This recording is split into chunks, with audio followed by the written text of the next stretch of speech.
क्या सालों की प्रतिष्ठा यूं ही ताश के पत्तों की तरह बिखर जाएगी? किसने आकर जावेरी खानदान को चुटकियों में खरीद लिया? क्या कल्याणी अपने निठल्ले दामाद नक्श के आगे फैलाएगी हाथ? जब सारे पैसे मांगने वाले लोग वहां से चले गए तो डिसअपॉइंटमेंट के साथ कल्याणी चेयर पर बैठकर सोचने लगी कि अब उसे क्या करना चाहिए। उसी समय ब्लैक सूट पहने एक आदमी अपना एक्स्ट्रॉर्डिनरी ऑरा लेकर जावेरी परिवार के मेन हॉल में दाखिल हुआ। क्या मैं पूछ सकता हूँ कि क्या कल्याणी जी यहीं पर हैं? मैं ही हूँ कल्याणी देवी। हेलो कल्याणी जी, मेरा नाम राहुल बिंद्रा है। मैं बिंद्रा ग्रुप का सीईओ हूँ। मिस्टर बिंद्रा, अचानक से आपका जावेरी परिवार में आना कुछ समझ नहीं आया। कल्याणी जी, नर्वस होने की जरूरत नहीं है। मैं जावेरी परिवार के साथ एक प्रोजेक्ट के डिस्कशन के सिलसिले में आया हूँ। मिस्टर बिंद्रा, आप जावेरी परिवार के साथ किस तरह का कोऑपरेशन करना चाहते हैं? कल्याणी बहुत अच्छे से जानती थी कि अगर जावेरी परिवार और बिंद्रा ग्रुप के बीच में कोई समझौता हो गया तो जावेरी परिवार आसानी से उस क्राइसिस से बाहर आ सकता है। बहुत ही सिंपल है। मुझे अच्छे से पता है कि जावेरी परिवार के पास अभी कोई फंड्स नहीं है, इसलिए मैं 200-400 करोड़ रुपए लगाकर सूरत में अपनी कंपनी खोलना चाहता हूँ जो पूरी तरह से इंपोर्ट और एक्सपोर्ट के लिए रीजनेबल होगी। Mister Bindra, thanks for the proposal, लेकिन मैं जानना चाहती हूँ कि आपकी क्या कंडीशंस हैं। कंडीशंस भी बहुत सिंपल हैं। मुझे जावेरी परिवार के बिजनेस का 60% चाहिए।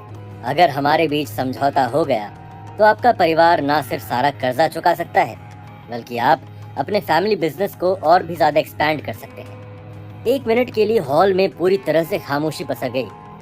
लंबे समय के बाद जैसे तैसे कल्याणी ने हिम्मत करते हुए अपना मुंह खोला। मिस्टर बिंद्रा, आप सही कह रहे हैं, लेकिन क्या आपको नहीं लगता कि ये कंडीशन कुछ ज्यादा ही हार्श है ना? कल्याणी जी, आपको बहुत अच्छे से पता होगा कि आपके जावेरी परिवार का टोटल एसेट 400 करोड़ रुपए है। अगर आपको मेरी कंडीशन नहीं माननी तो ठीक है, मैं इस डील को यहीं कैंसिल करता हूँ। राहुल ने कल्याणी के बोलने का इंतजार भी नहीं किया और फिर से अपनी बात सामने रखते हुए बोला, सच कहूँ तो मेरा जावेरी परिवार के साथ कोई रिश्ता नहीं है, और तो और मैं कोई दयालु इंसान भी नहीं हूँ जो फ्री में सब कुछ बांट दूँ। इसलिए मेरी ये कंडीशन फाइनल है। मैं आपको 3 मिनट का समय देता हूँ सोचने के लिए। सोचिए और मुझे बताइए कि आपका क्या विचार है। अब जावेरी परिवार के सभी लोगों का ध्यान सिर्फ और सिर्फ कल्याणी पर टिका हुआ था। ठीक है मिस्टर बिंद्रा, मुझे आपकी कंडीशन मंजूर है। नहीं दादी, आपको इनकी कंडीशन मानने की कोई जरूरत नहीं है। हाँ दादी, आज हम मुसीबत में हैं तो बिंद्रा ग्रुप अपना फायदा देख रहा है। अगर बिंद्रा ग्रुप अपना फायदा देख भी रहा है तो क्या हुआ, हम और कर भी क्या सकते हैं?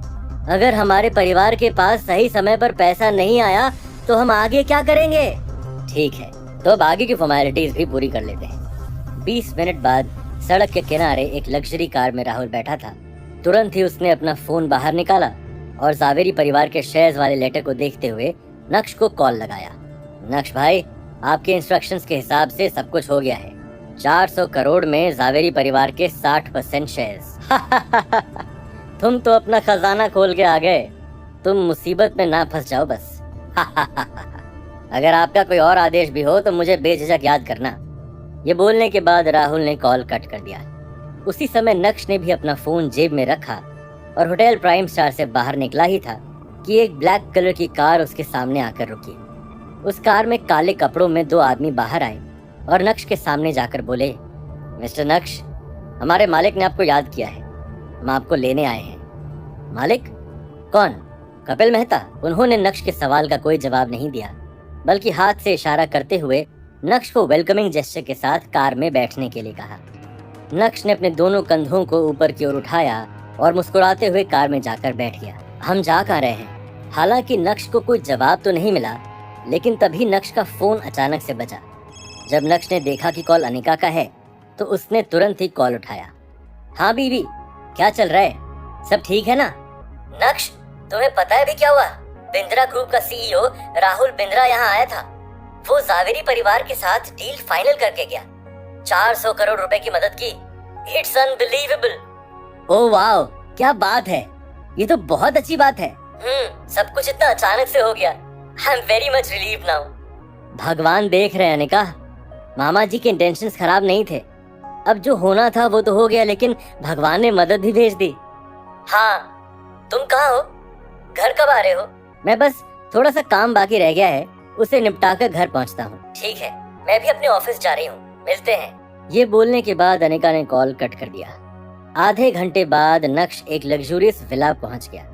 जैसे ही नक्श लिविंग रूम में पहुंचा, उसने देखा कि कपिल सोफे पर किसी आलसी घोड़े की तरह पड़ा था। अरे तुम आ गए? क्या पार्टी में हुए अपने अपमान का बदला लेने के लिए कपिल ने अगवा कर लिया था नक्श को? क्या राहुल और नक्श मिलकर जावेरी खानदान को बर्बाद करने की रच रहे थे साजिश? और क्यों छिपा रहा था नक्श अनिका से सच्चाई?